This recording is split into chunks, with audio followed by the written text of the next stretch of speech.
Is this you? Are you flabbergasted by what is happening at the wall when you hit your opponent backhand? Hey guys, when you hit your opponent backhand against the wall, they do become invincible very quickly for some reason, but then it's not immediate. Usually it's right when the heel touches the ground. I know, very hard to tell. But I do think it's very important for you to know what you're supposed to do in these kinds of situations and why it's operating the way it does.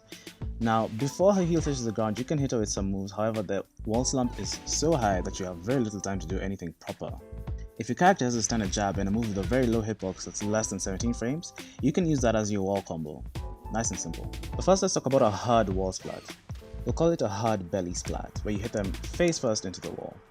Now in this situation they don't become invincible immediately and you do get a proper free hit before you convert it into a soft belly splat. The hard belly splat is much more generous and much easier to lap, so we're not going to touch on that. We're going to focus on the soft belly splat.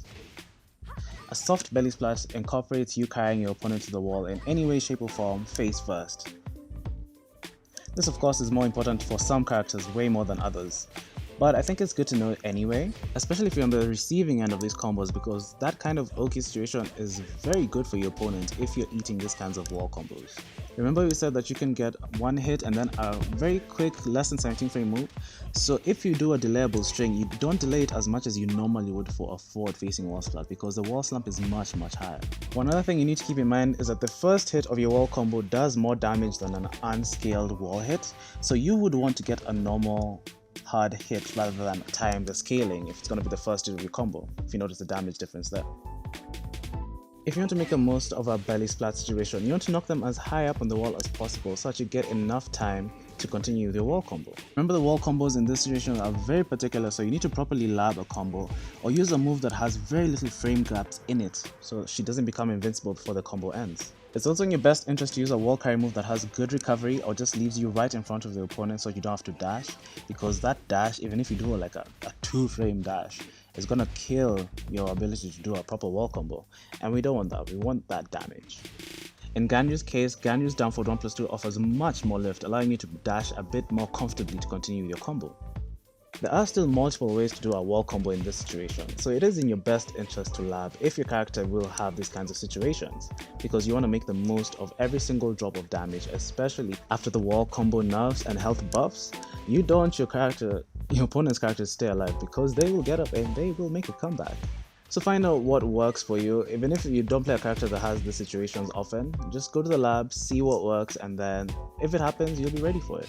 Now the belly splat is really finicky, however it still follows the high wall splat rule where you can get as many wall hits as long as your opponent's feet have not touched the ground yet. The best way to lab this is to pick Shayu or Raven as the dummy. Set them to face the wall and try and launch them with your fastest recovering launcher, whatever that may be. Start with a simple jab into your quickest low, see if that works, and then build from there. See if you can get 2 jabs, see if you can get a bit of a slower low, see if you can get even a move that has many hits in it. You know, go crazy. Here's a basic example with Lily. Launch, jab into standing 3. Has a very nice hitbox. Forward 4 doesn't work, 17 frames.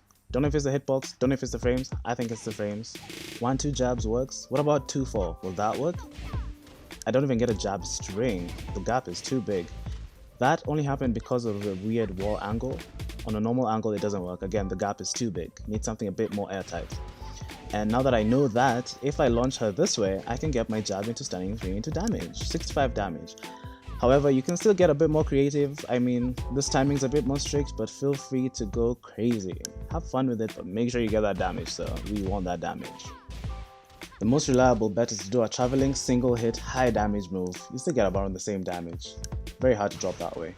So go across the cast, find out the situations if your character may have, which it's very likely that they do, and then try and see what you can do to make the most out of it.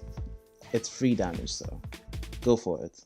Anyway, thanks for watching. I'll catch you guys in the next one. Say hi to everyone. Peace out.